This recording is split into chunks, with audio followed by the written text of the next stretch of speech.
Showing you today is crazy, guys. This is crazy, guys. The road is melting. Imagine asphalt bubbling because there's a hot volcano underneath that wants to get through. This is happening in Pozzuoli, in Italy, at the Supervolcano, in Naples, Campi Flegrei, and it's happening again, but it's never been that drastic before. We've had like sinkholes open up, melting holes open up in the road, and then steam coming out, especially around a dealership. But what I'm showing you today is crazy, guys. Really, really crazy. So grab a coffee and stay with me. We know the historical construction of this Bradyseism, the reconstruction at Campi Flegrei, about what happened at the Monte Nuovo when this mountain that you still see today, the crater, was erupting. That's the last eruption in 1538. That result that they got from that tells us that we must prepare for the possibility of an eruption. Check my playlist about Campi Flegrei. I have the latest studies there. I'll also put some in the end screen. But new research that has constructed 3,000 years of Bradyseism and activity at Campi Flegrei. It disproves the theory that these phenomena have always existed. They're not normal. They only exist before eruptions. And this is escalating, guys. The fumaroles at the Solfatara crater, this is near this road, the Via Antiniana, has gone up to 165 degrees Celsius. Just as a comparison, the last 2 years, we were always, the fumarole temperatures between 94 and 95 degrees Celsius. They're measuring this roughly 10 to 14 feet away from the steam from these fumaroles, these hot gases that are emitted. They can't get closer. But now, 165, like at least 70 degrees more, has almost doubled. That is insane. We have accelerating earthquake swarms. We have accelerating land rise since last year, still with 1.5 centimeters. And the volcano is telling them, I'm melting your infrastructure. Maybe you should leave. At least leave the area that's the direct red zone. Because from all sides, the studies are coming in and are telling us we cannot rule out an eruption. Most likely it will be a phreatic eruption, but that doesn't calm me down, guys. Because I tell you, Monte Nuovo had a phreatic eruption first. And there's also not going to be enough warning time to evacuate people. So let me know in the comments. I've made a poll about this. Something unusual going on, guys. A cluster of earthquakes that is more than usual. And behind me is the Cascadia fault.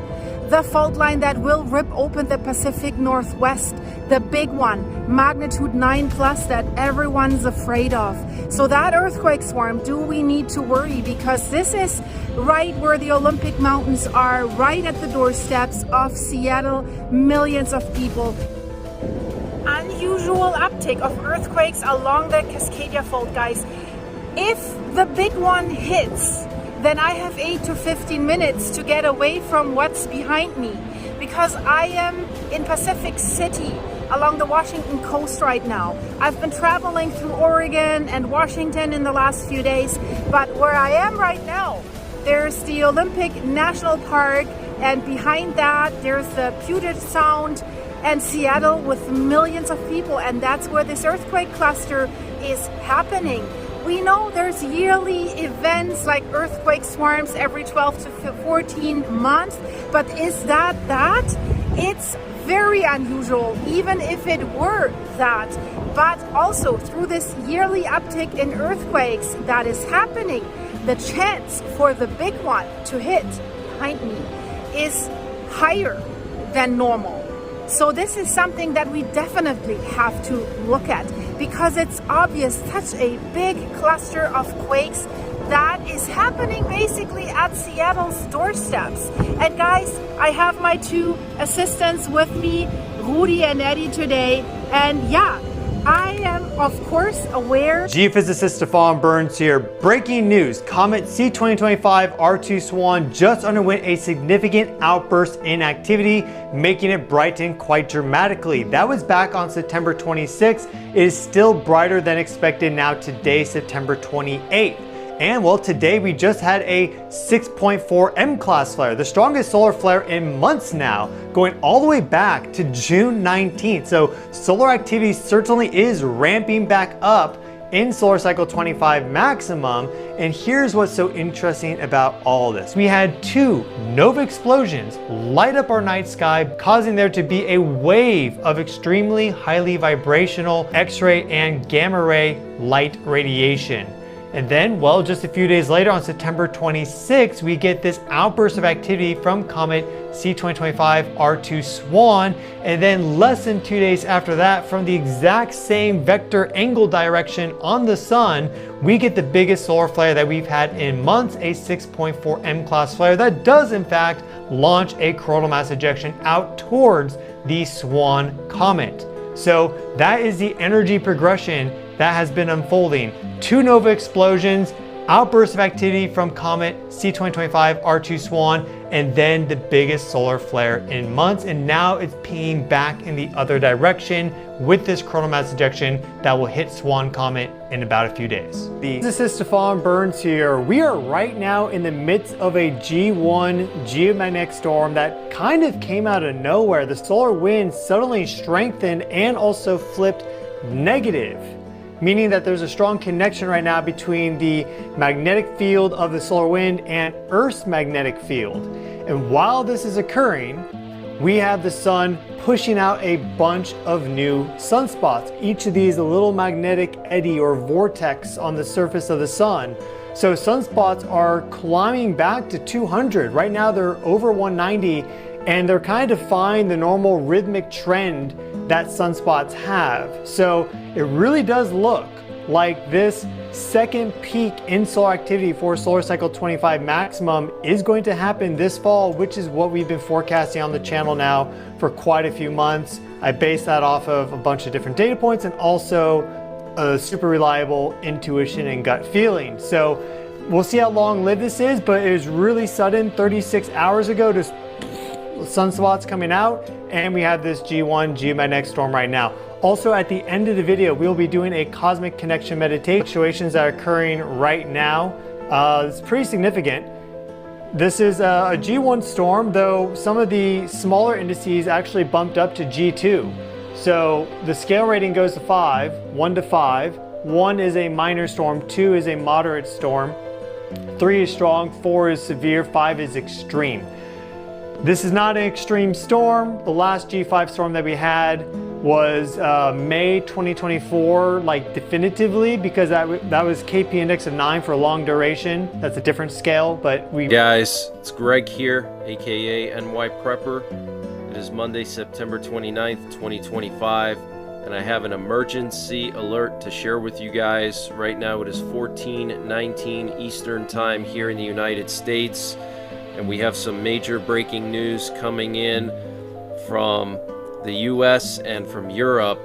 So Trump has reportedly approved the deliveries of Tomahawk missiles to Ukraine and has authorized their use on targets deep inside of Russia.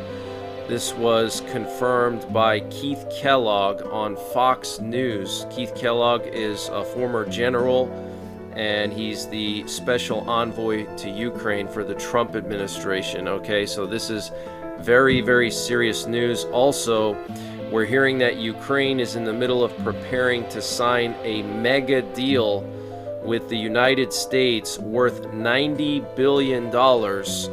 According to Politico, it also will include long-range weapons such as the Tomahawk missiles. Okay, so a $90 billion mega deal with the US.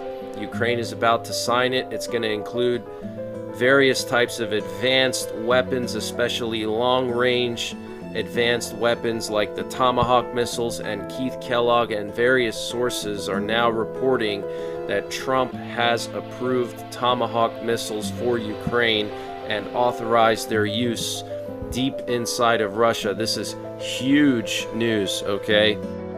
This is just a wild satellite picture to see both of these storms right next to each other. Umberto is moving more towards the north. There's Bermuda right there where the M is, okay? And this one will wrap around. But as this goes around, it's literally going to pull on Imelda. And Imelda is going to follow it right out. So initially we were thinking Imelda went into Charleston, maybe even Myrtle Beach. And in fact, the Hurricane Center's first forecast had it stalling. It was here one day, and then 12 hours later, it was right on the coast. That would have been a huge amounts of rain. Thankfully, that does not look like that's going to happen, and it even stayed offshore. I mean, look at that rain shield there, staying offshore. That's about 175 miles off of Cape Canaveral. So we just get a few of these showers pushed back. Winds right now, 65 miles per hour with Imelda. Imelda's going to start making a turn. It's moving to the north now, might go northeast later tonight, but certainly during the day tomorrow, it goes northeast and east-northeast. But that takes it towards Bermuda with 90-mile-per-hour winds by Wednesday. So it looks like they've been dodging everything this year. Looks like they may have to deal with this one. That's a 36-hour loop. And in just the last 24 hours or so, there's been a little bit more wind shear on. See how the center's here and most of the storm? Look, that's a good circle with the eye, and it was almost a perfect eye, centered. Now the center is not the center of the cloud. You see here how much they extend out to the east? That's wind shear. And so that should continue to knock the intensity down as it moves by. So 105, well, 140 right now, right? 105 by tomorrow afternoon. Wednesday afternoon, it's 85 as it's going around, okay? So that will give them some wind and some rain, but not those high numbers. Now, the wind, this is tomorrow, and that's why I say that northeast coast of Florida will get their most wind tomorrow. It's not terrible, but again, gusts in the 30s. Then by Wednesday afternoon, it's pulling away. Now, I will show you this. Look what happens for us Thursday. It's not a lot of wind, but we'll call it. Tennessee is welcoming federal forces to Memphis starting today. Federal agents being deployed across the city to help fight crime. Tennessee Governor Bill Lee says personnel from 13 agencies will be helping city police crack down on crime. Right now, it's unclear how many members of the National Guard will be deployed, but the governor says troops will be in support roles. They will not be making arrests. The operation also will include 300 troopers from the Tennessee Highway Patrol. In just a little while, I'll be speaking with the Memphis City Council chairman about the effectiveness of this deployment.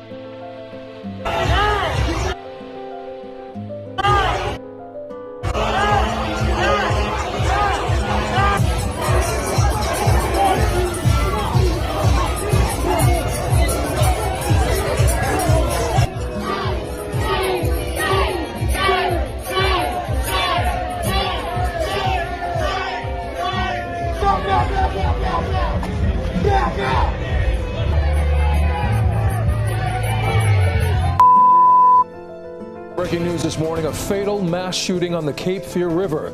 It happened in the Southport yacht basin, killing 3 people and injuring at least 8 others. Police now say where people were dining outside the American Fish Company restaurant around 9:30 last night. Southport police say the shooter aboard a boat pulled up, opened fire, then sped away. Unfortunately, we do have 3 deceased at the establishment that we are dealing with right now, working the crime scene, and we have possibly 6 that are injured at local hospitals that are receiving treatment. We don't have the names and will not be releasing any names right now due to notifications that need to be made to those families. Within 30 minutes after the shooting, the U.S. Coast Guard captured the suspect who was loading the boat at a public ramp in Oak Island. Again, no names have been released. Southport Police and the SBI say they're in. And we're continuing coverage on the deadly mass shooting in Southport. Police say the shooting at a waterfront bar that killed 3 people last night was targeted. Southport Police Chief Todd Coring says that 40-year-old Nigel Edge of Oak Island acted as a, quote, lone wolf in the shooting at American Fish Company. Coring says that reports came in last night around 9:30 about a person on a boat on the Cape Fear River shooting multiple patrons at the bar. Coring says that 5 others were also injured. A magistrate's order says that Edge used a, quote, short barrel AR rifle with suppressor, folding stock, and a scope, end quote. Now take a listen to what Brunswick County Sheriff Brian Chisholm had to say following the tragic mass shooting. This is a place that I grew up, so it's a place that I hold near and dear to my heart, like many people in this room. And I want all of you in this room, I challenge you, do not let this define Southport. All right, breaking news coming out today, September 29th, 2025, as we're hearing the war with Russia and pretty much the world has escalated. We're hearing that a draft has now officially been enacted by Russian President Vladimir Putin, and a lot of people are wondering, is this the route we're going to be going here in the United States? Now, this is happening while we're also hearing that the United States is planning to send over more missiles to Ukraine to defend themselves, and things are escalating with NATO. Let's take a look at the latest headlines so that way you can see it for yourself. Coming out today, September 29th, 2025, Putin signs military draft for 135,000 citizens amid ongoing mobilization plan. Today, 11 hours ago, Putin orders the highest fall conscription target in 9 years. Russia plans to draft 135,000 people during their autumn conscription. And if World War III erupts here in the United States, these are the first U.S. citizens who would get drafted. This has been a question on a lot of people's minds right now as we're hearing World War III global conflict being thrown around everywhere. What would likely happen since the U.S. hasn't had a draft since 1973? What would we have here in the United States? And let me know, do you think that we're going to be going that route here in the U.S.? If you think so, put yes. Area of war, Pete Hegg. In just 24 hours, there is something extremely important happening here in the United States. And that is that the Secretary of War, Pete Hegseth, is going to have a meeting where he is going to speak for about an hour with hundreds of admirals and generals from around the world. But he's going to talk about the U.S. military and what he thinks is the best way forward. Again, this is somebody that has been put into this position, but some of these generals and admirals are saying, we've been doing this for decades. You are not going to tell us how to fight for this country. But look at this right here. It says, what to know about Trump's Quantico meeting with top U.S. military officers. Well, why is it Trump's meeting? Well, just the other day, President Trump said he is going to be attending this meeting as well. And I want to show you something. Listen to this right here. Washington Post is reporting that the event will cost millions of dollars, that it raises military security concerns, and that it runs the risk of leaving top military leaders stranded. Quote, it is estimated that flying, lodging, and transporting all the military leaders, some of whom will be traveling from the Mideast, Europe, and the Indo-Pacific, will cost millions. Now, one thing I do want to point out, yes, it's going to cost millions of dollars, and some say this is not a good use of funds. Others say this is necessary to get all these generals and admirals on board, because right now there is an extreme concern that the United States is going to go to war, whether it's against Iran because they are trying to produce nuclear weapons. Is it going to be against China because China, with the help of Russia, is going to try and invade Taiwan? And that could happen anytime. Or is it the latest report that the United States and President Trump are going to bomb drug houses in Venezuela? Well, that, according to reports, is the big one. And that right there could be what many of these generals and admirals are going to come in, and for this meeting, they're going to really work out a plan.